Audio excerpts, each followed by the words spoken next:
So let's dive in with the foundation of everything we do as anglers. The improved clinch knot is where most people start, and honestly, where most people should start. This isn't the sexiest knot in the world, but it's reliable, it's quick, and it'll hold when you need it to hold. Thread your line through the eye of your hook, then wrap it around the standing line 5 to 7 times.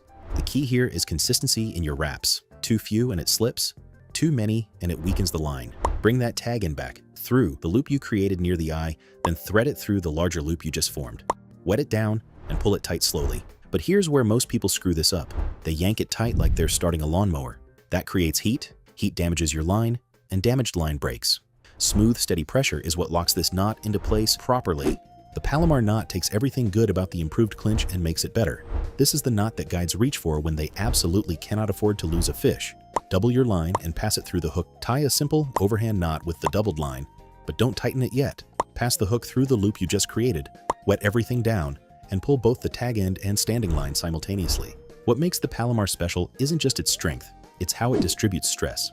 Instead of putting all the pressure on one point like the improved clinch, the Palomar spreads that load across multiple contact points. That's why it maintains about 90% of your line strength when tied correctly. The uni knot is versatility in string form.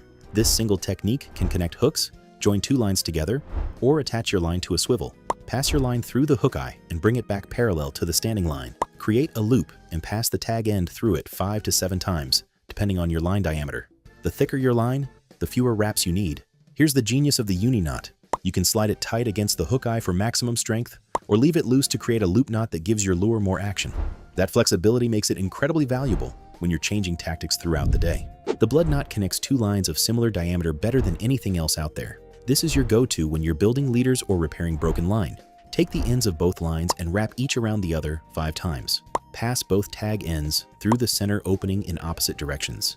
When you pull this tight, those tag ends lock against each other in a way that actually gets stronger under pressure. The trick with blood knots is keeping everything aligned as you tighten. If one side pulls more than the other, the whole thing comes apart.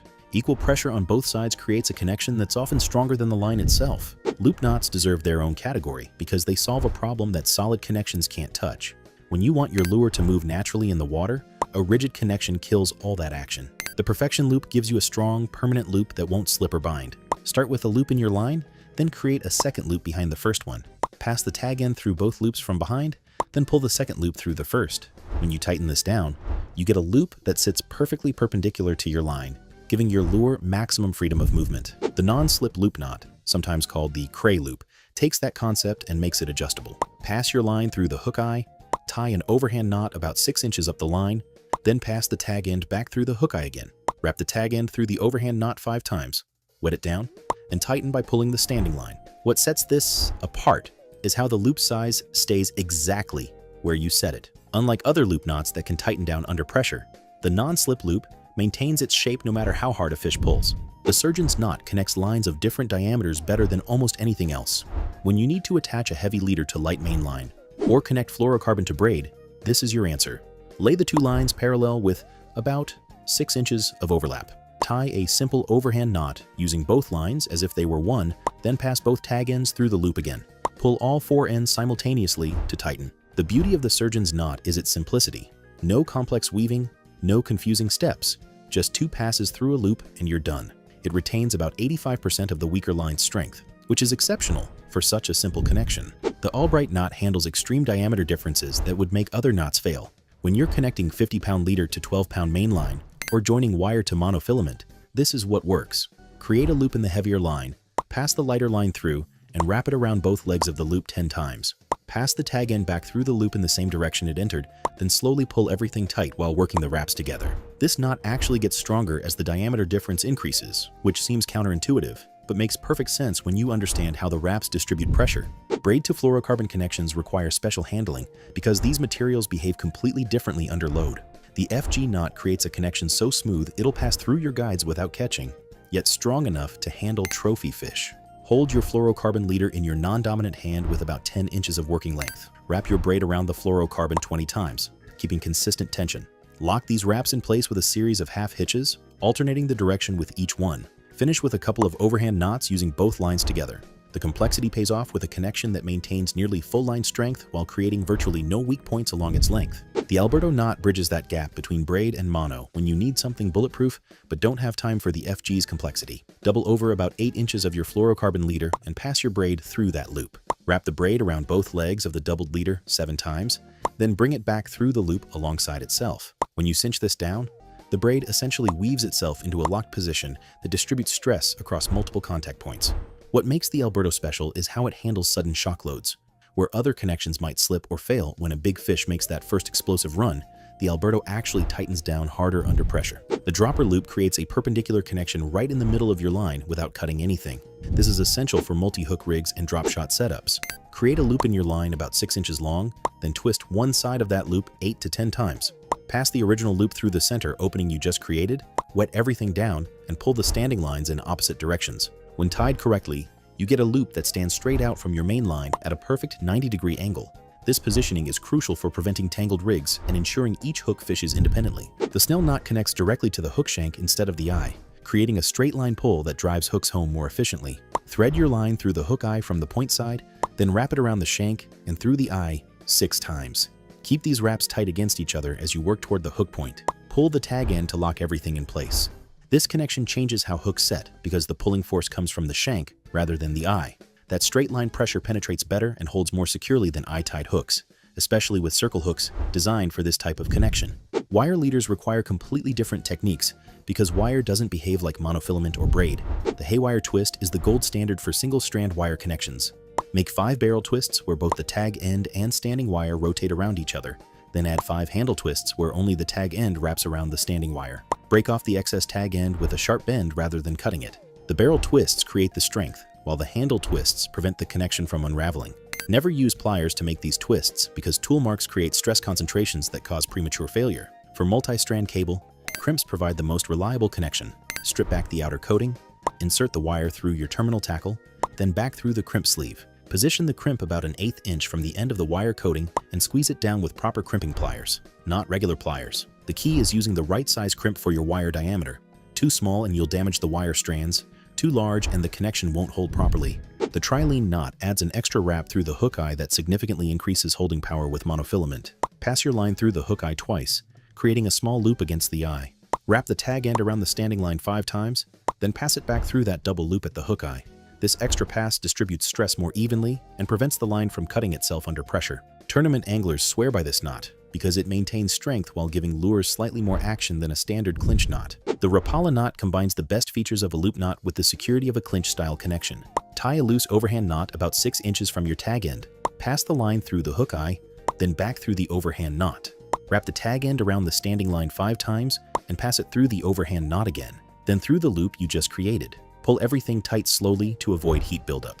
This creates a non-slip loop that gives lures maximum action while maintaining nearly full line strength. It's more complex than simpler loop knots, but the security is worth the extra effort when you're throwing expensive lures around structure. The spider hitch creates a doubled line that's essential for connecting to heavy shock leaders in saltwater fishing. Make a small loop and twist it 20 times. Then pass a larger loop through the center opening. Work the twists together evenly as you pull the connection tight. This knot effectively doubles your line strength at the connection point, allowing you to use lighter mainline while still handling the shock of big fish in heavy cover. Understanding when to use each knot is just as important as knowing how to tie them. Light lines need more wraps to grip properly, while heavy lines require fewer wraps to avoid bulk. Monofilament holds differently than fluorocarbon, which behaves differently than braid.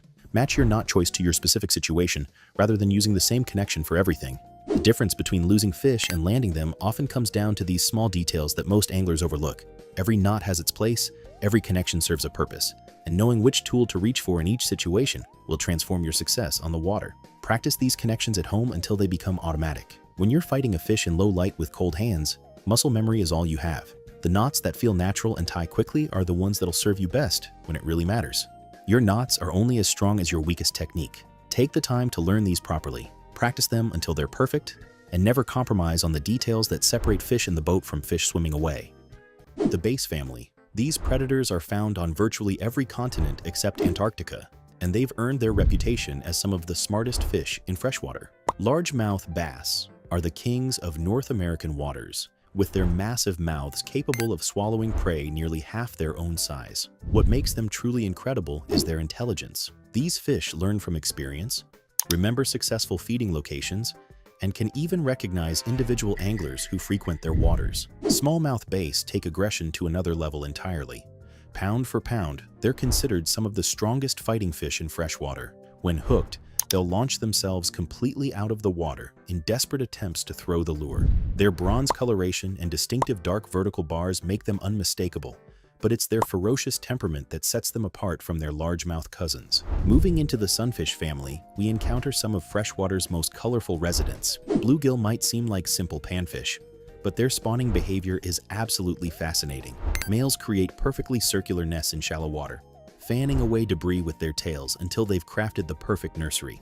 The dedication these fish show to protecting their young is remarkable, with males aggressively defending their nests against any intruder, regardless of size. Crappie represent the nomadic members of the sunfish clan. These schooling fish roam open water in massive groups, following temperature breaks and food sources with precision that would impress any navigator. Their paper-thin mouths earn them the nickname slab, but don't let their delicate appearance fool you.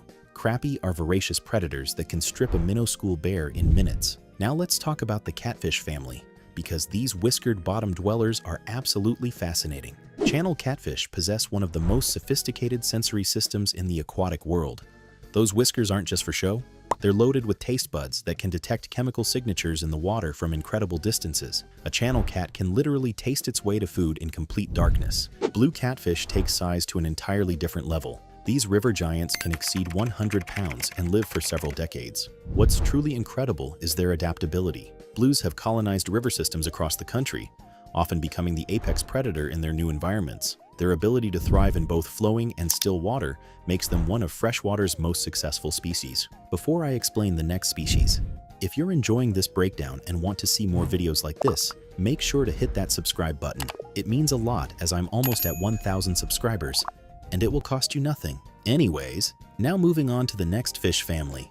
Flathead catfish earn the title of freshwater's ultimate ambush predator. These massive fish spend their days hiding under logs, rocks, or cut banks, waiting for unsuspecting prey to venture too close. When they strike, it's explosive. Flatheads prefer live prey, using their enormous mouths to create suction that can pull in fish, frogs, and even small mammals. The pike family represents freshwater's answer to sharks. Northern pike are perfectly designed killing machines with torpedo-shaped bodies and mouths full of razor-sharp teeth. These ambush predators can accelerate from 0 to 30 miles per hour in mere seconds, making them nearly impossible to escape once they've targeted their prey. Muskie take the pike concept and amplify it to legendary proportions. Known as the fish of 10,000 casts, muskellunge are the apex predators of northern waters. These monsters can grow over 4 feet long and possess an intelligence that borders on supernatural. Experienced muskie anglers swear these fish can actually learn to avoid specific lures, making them one of the most challenging species to catch consistently.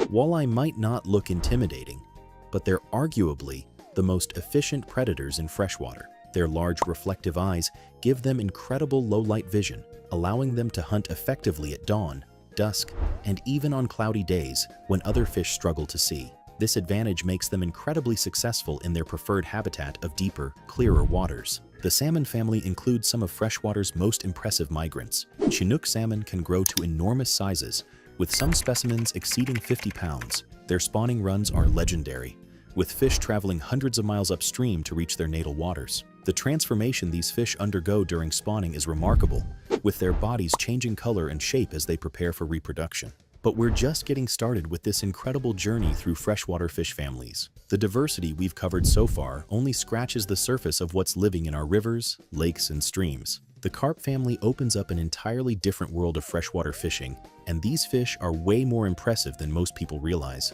Common carp are basically the tanks of the freshwater world, with some specimens living over 40 years and reaching weights that would make your back ache just thinking about landing one. What's incredible about carp is their intelligence level. These fish have been documented using tools, working together to find food, and even recognizing human faces. They're not just bottom feeders mindlessly sucking up whatever they find.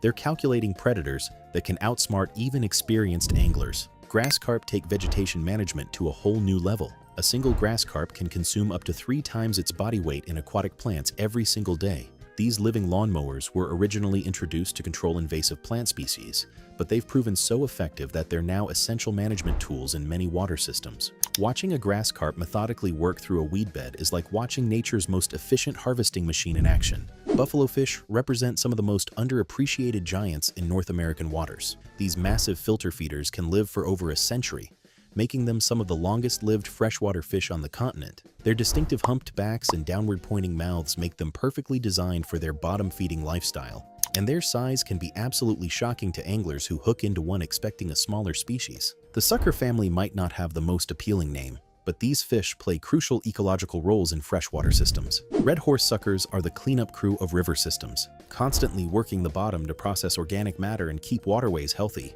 Their spawning runs can be spectacular, with thousands of fish moving upstream in synchronized waves that turn entire river sections into living carpets of bronze and red. Moving into the minnow family, we encounter some of freshwater's most abundant but overlooked species. Creek chubs might be small, but their nest-building behavior is absolutely fascinating. Males construct elaborate stone pyramids in shallow water, sometimes moving hundreds of rocks to create the perfect spawning habitat. These miniature architects work tirelessly, and their constructions can be found in virtually every clean stream across the continent. Shiners represent the foundation of most freshwater food webs. Golden shiners in particular are incredibly important bait fish, but they're also remarkable in their own right. These fish can survive in waters with extremely low oxygen levels, and they're capable of rapid population explosions when conditions are favorable. Their schooling behavior creates mesmerizing displays as thousands of fish move in perfect synchronization. The drum family brings us some of freshwater's most unique species. Freshwater drum are the only members of their family found in North America's inland waters, making them evolutionary oddities. These fish produce actual drumming sounds using specialized muscles and their swim bladders, creating underwater concerts that can be heard by other drum from remarkable distances. Their ability to locate food in murky water using sound is absolutely incredible. Gar represent living dinosaurs that have remained virtually unchanged for over 100 million years. Alligator gar are the monsters of this ancient family, growing to lengths that rival small boats and possessing armor-like scales that can actually stop bullets. These prehistoric predators are ambush specialists, lying motionless for hours before exploding into action with lightning-fast strikes. Their double rows of needle-sharp teeth make them perfectly designed for grabbing and holding slippery prey. Long-nosed gar take precision hunting to an art form. Their extended snouts are packed with sensors that can detect the slightest water movement, allowing them to snatch small fish with surgical precision. Watching a long-nosed gar hunt is like observing a living spear in action, and their ability to remain perfectly still for extended periods is almost supernatural. Bowfin earn the title of freshwater's ultimate survivor. These fish can breathe air when water oxygen levels drop, allowing them to survive in conditions that would kill most other species. During droughts, bowfin have been found buried in mud, essentially hibernating until water levels return. Their parental care is remarkable too, with males guarding their young with fierce dedication that rivals any freshwater species. The sturgeon family represents some of freshwater's most ancient and impressive giants. Lake sturgeon are living relics that can live over 150 years and reach sizes that seem impossible for freshwater fish. These bottom feeders use sensitive barbels to locate food in complete darkness, and their vacuum-like mouths can suck up prey from incredible distances. What makes them truly special is their spawning behavior, with fish returning to the same rocky reefs their ancestors used for thousands of years. Paddlefish take filter feeding to an extreme level with their distinctive spatula-shaped snouts. These living submarines cruise through the water with their mouths wide open, filtering out zooplankton with specialized gill rakers. They're basically the whales of the freshwater world, and their ancient lineage makes them incredibly important for understanding fish evolution. The perch family includes some of freshwater's most recognizable species. Yellow perch are the gateway fish for countless anglers, but their schooling behavior and seasonal movements are incredibly complex. These fish form massive schools that can contain thousands of individuals, moving through lake systems, following temperature gradients and food sources with remarkable precision. White perch represent one of freshwater's most adaptable species. Originally saltwater fish, these hardy survivors have colonized freshwater systems across the continent, often becoming dominant predators in their new environments. Their ability to thrive in both fresh and brackish water makes them incredibly successful colonizers. The temperate bass family brings us some of freshwater's most exciting game fish. Striped bass that have adapted to freshwater life become absolute monsters, growing to sizes that dwarf their saltwater cousins. These fish are incredibly intelligent predators that hunt in coordinated packs, herding schools of baitfish into tight balls before launching devastating feeding frenzies. White bass create some of freshwater's most spectacular feeding displays. When these fish school up and begin surface feeding, the water literally boils with activity as hundreds of fish crash baitfish schools simultaneously. The sound of their feeding can be heard from remarkable distances, and the sight is something every freshwater angler should witness at least once. Hybrid striped bass represent the best of both worlds, combining the size potential of stripers with the hardiness of white bass. These fish grow incredibly fast and fight with an intensity that can break equipment and test even experienced anglers to their limits. There you have it, folks. From the microscopic darters hiding in rocky crevices to the massive sturgeon that have been patrolling our waters since before the pyramids were built, freshwater fish represent one of the most diverse and fascinating groups of animals on our planet. Using the wrong line for your fishing situation. This mistake is so common that I see it on almost every single guided trip I take beginners on. Here's what happens. New anglers walk into the tackle shop, see fishing line on the shelf, and grab whatever looks good or whatever's cheapest. They think fishing line is just a fishing line, but that couldn't be further from the truth. The wrong line choice affects everything about your fishing experience. It changes how your bait moves in the water, how fish react to your presentation, and whether you can actually land a fish once you hook it. When you're using heavy line in clear water, fish can see that thick line, and they'll avoid your bait completely. But here's the flip side. When you're using light line around heavy cover, you're setting yourself up for heartbreak, because that fish is going to snap your line and swim away with your hook. Most beginners make the mistake of thinking heavier is always better. D-test is good. They figure if 10-pound, then 20-pound test must be twice as good. That logic makes sense until you realize that fish aren't stupid. They've seen fishing line before, and they know what it is. In other words, that clear water conditions heavy line stands out like a neon sign, telling fish to stay away from your bait. The second mistake that's absolutely killing your success rate is completely misunderstanding how to read water. This one frustrates me more than almost anything else because it's so preventable. Yet I watch beginners make this mistake trip after trip. They'll walk up to a body of water and immediately start casting to the most obvious spots without taking even 30 seconds to actually look at what's happening around them. Here's what really happens when fish are feeding. They're not randomly scattered throughout the water hoping you'll find them. Fish position themselves and vary based on food, specific locations, availability, water temperature, cover options, and current flow. But beginners ignore all these factors and cast their bait into the first spot that looks fishy to them. The classic example is watching someone fish a lake by casting straight out from shore into the deepest water they can reach. They'll stand there for hours without a single bite while fish are actively feeding in shallow water just 50 yards down the shoreline. Or they'll fish a river by casting into the fastest current when fish are actually holding in the slower water right along the edges. Reading water isn't some mysterious skill that takes years to develop. It's about understanding that fish need the same things you do. They want food, shelter, and comfort. Once you start thinking about where you'd want to be if you were a fish, the whole puzzle starts making sense. But most beginners never take that step back to analyze the water before they start fishing. Moving on to mistake number 3, and this one might surprise you. Beginners consistently choose the wrong hook size for their target species and bait combination. This seems like such a basic thing, but it's actually one of the most technical aspects of fishing that new anglers completely overlook. They'll grab a package of hooks without understanding how hook size affects their presentation, their hookup ratio, and their ability to land fish. Here's the reality about hook selection. Too big of a hook and your bait looks unnatural in the water. Fish will inspect your offering and reject it because something doesn't look right. But too small of a hook creates different problems. Your bait might look perfect, but when that fish finally commits and takes your bait, you won't get a solid hook set. The fish will feel the hook, panic, and spit out your bait before you even know what happened. Most beginners think bigger hooks mean bigger fish, so they'll tie on these massive hooks that completely overwhelm their bait presentation. I've watched people fishing for panfish with hooks so large they could catch bass, then wonder why they're not getting any bites. On the flip side, I've seen beginners targeting bass with tiny hooks that couldn't possibly handle a decent-sized fish. The fourth mistake is something that makes me cringe every single time I see it happening. Beginners will find a spot, cast out their line, and then proceed to constantly mess with their presentation.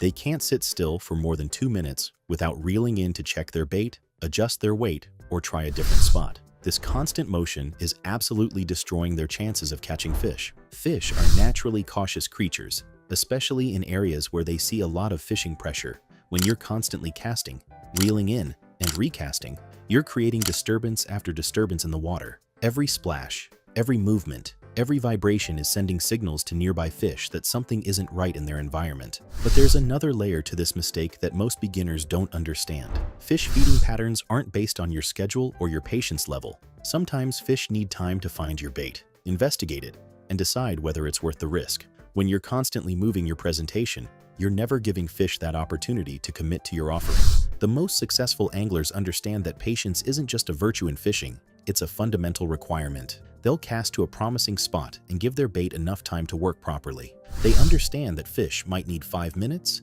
10 minutes, or sometimes even longer to finally take their bait. Here's where things get really interesting, and this brings us to mistake number 5, which is probably the most expensive error beginners make. They walk into tackle shops and buy everything that looks cool, or everything the salesperson recommends, without understanding what they actually need. This shotgun approach to gear acquisition is burning through bank accounts while creating more problems than solutions. The tackle industry wants you to believe that success comes from having the latest gadgets and the most expensive equipment. But here's the truth that nobody in those shops will tell you. Most of that gear is designed for specific situations that you might encounter maybe once or twice a season. Yet beginners load up their tackle boxes with specialty lures, complicated rigs, and advanced equipment they have no idea how to use properly. I've guided people who show up with tackle boxes worth more than my truck, but they can't tie a proper knot or present a simple worm naturally. They've got 40 different types of soft plastics, but no understanding of when to use each one. They own every crankbait color ever made, but fish them all exactly the same way regardless of water conditions. The real problem isn't just wasted money, though that's certainly painful. The bigger issue is that all this gear creates decision paralysis. When you have too many options, you spend more time switching between lures than actually fishing. You start second-guessing every choice, wondering if that other lure in your box might work better. Mistake number 6 is absolutely crushing beginners, and it's all about timing. New anglers consistently fish during the worst possible times of day, then wonder why they're not catching anything. They'll show up at the lake at 2 in the afternoon on a bright sunny day and expect fish to be actively feeding.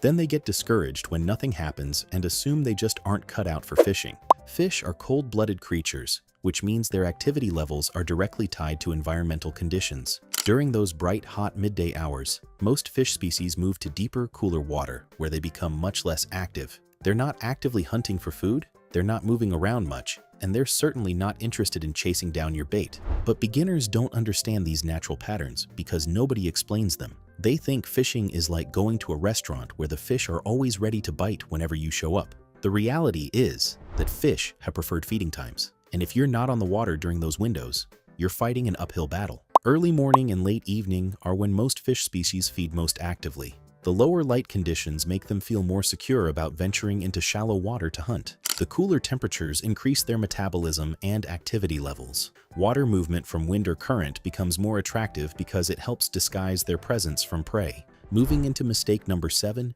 and preventable.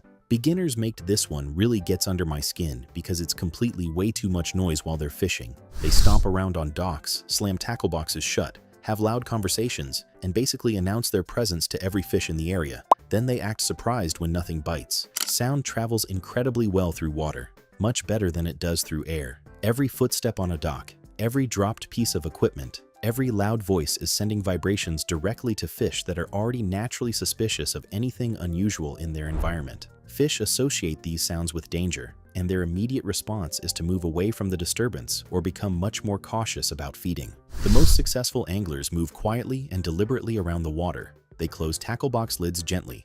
They avoid unnecessary conversation, and they're conscious of how their movements might be affecting fish behavior. This isn't about being paranoid. It's about understanding that fish rely heavily on their hearing and lateral line system to detect threats. Mistake number 8 ties directly into everything we've been discussing, and it's the failure to match your fishing approach to actual conditions. Beginners develop one way of fishing and stick with it regardless of weather, water clarity, temperature, or fish activity levels. They become one-trick ponies who can't adapt when conditions change. Successful fishing requires constant adjustment based on what's happening around you. If the water is murky, you need to choose baits that create more vibration and noise to help fish locate them.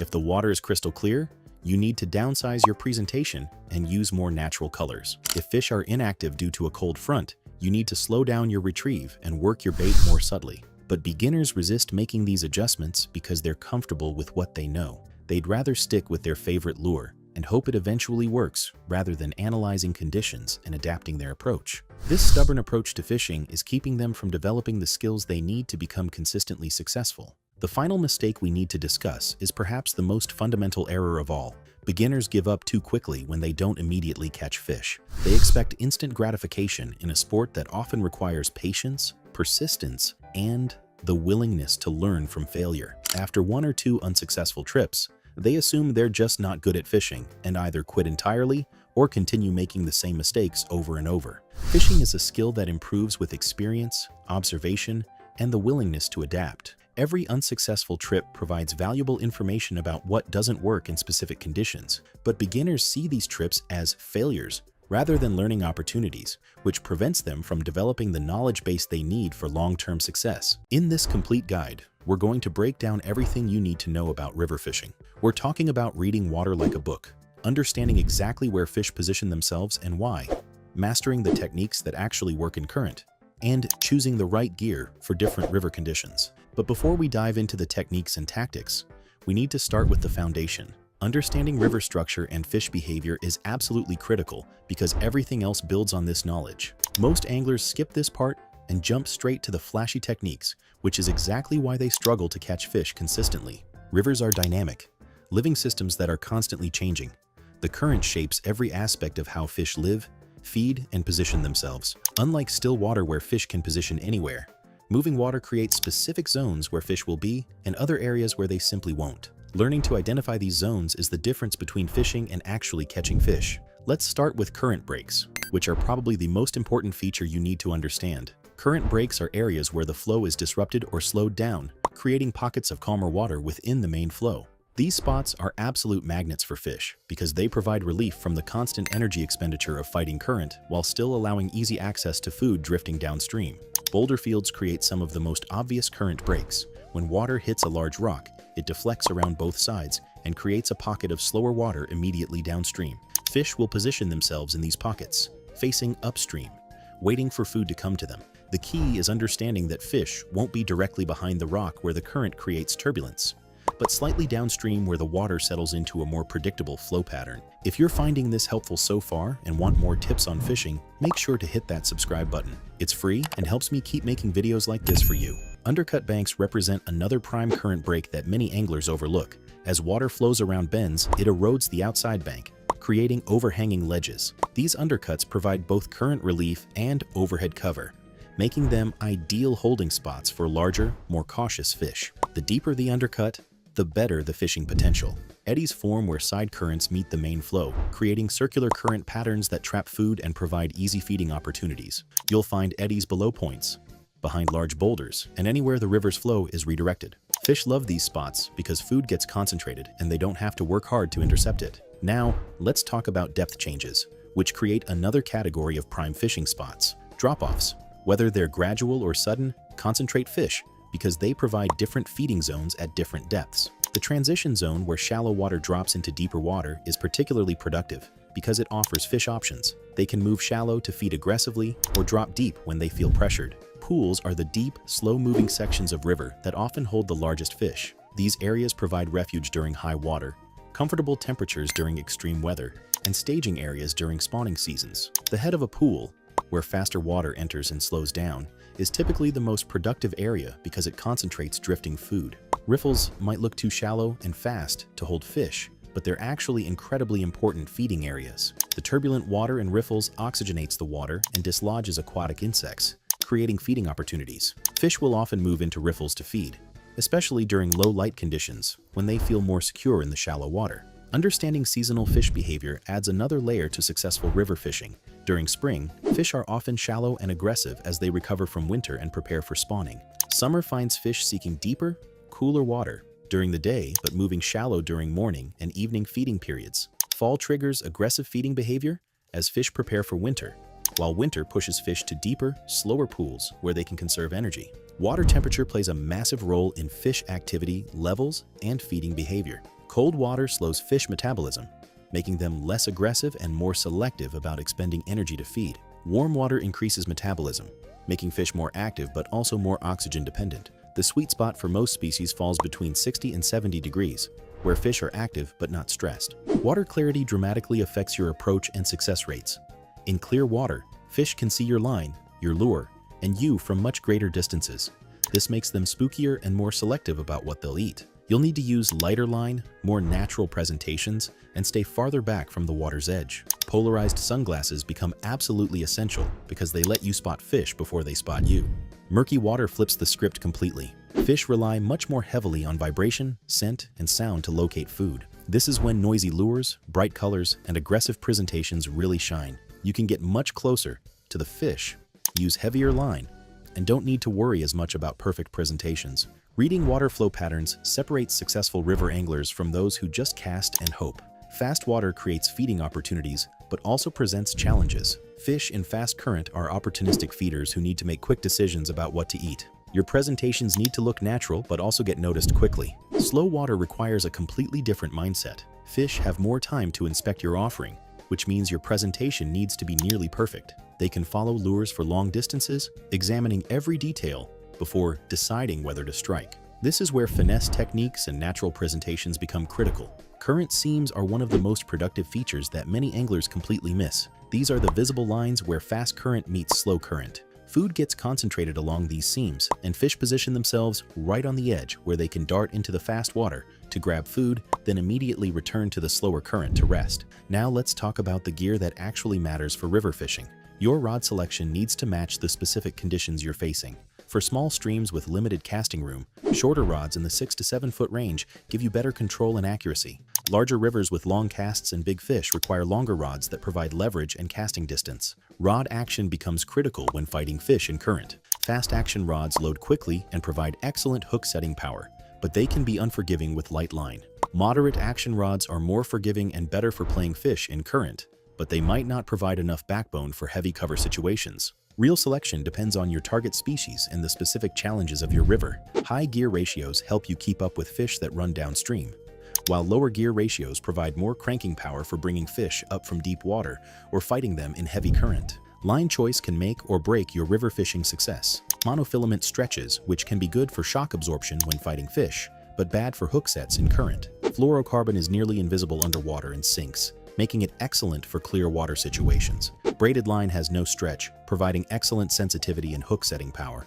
but it's highly visible and can be problematic around rocks. Leader material becomes especially important in rivers where fish are feeding actively and making quick decisions. A heavy, visible leader can spook fish in clear water, while a leader that's too light might break on rocks or structure. The key is finding the lightest leader you can get away with for the conditions you're facing. Bait and lure selection needs to match what fish are actually eating in the river system you're fishing. Live bait like worms, minnows, and insects are always productive because they represent natural food sources. The key is presenting them naturally in the current so they look like they belong there. Artificial lures need to trigger strikes from fish that are making split-second feeding decisions. Spoons and spinners create flash and vibration that get noticed quickly in moving water. Jigs can be bounced along the bottom to imitate bottom-dwelling prey. Soft plastics offer versatility and natural action, but require more finesse to fish effectively. Crankbaits excel in rivers because they dive to specific depths and create vibration that cuts through current noise. The key is matching the running depth to the water you're fishing and choosing colors that stand out in the water clarity you're facing. Remember, becoming a successful river angler doesn't happen overnight, but armed with this knowledge, every trip to the water becomes a learning experience that builds your skills. Start applying these principles on your next fishing trip, and I guarantee you'll see the difference immediately. Your confidence will grow, your success rate will improve, and soon you'll be the angler others are watching, wondering how you consistently find fish when everyone else goes home empty-handed.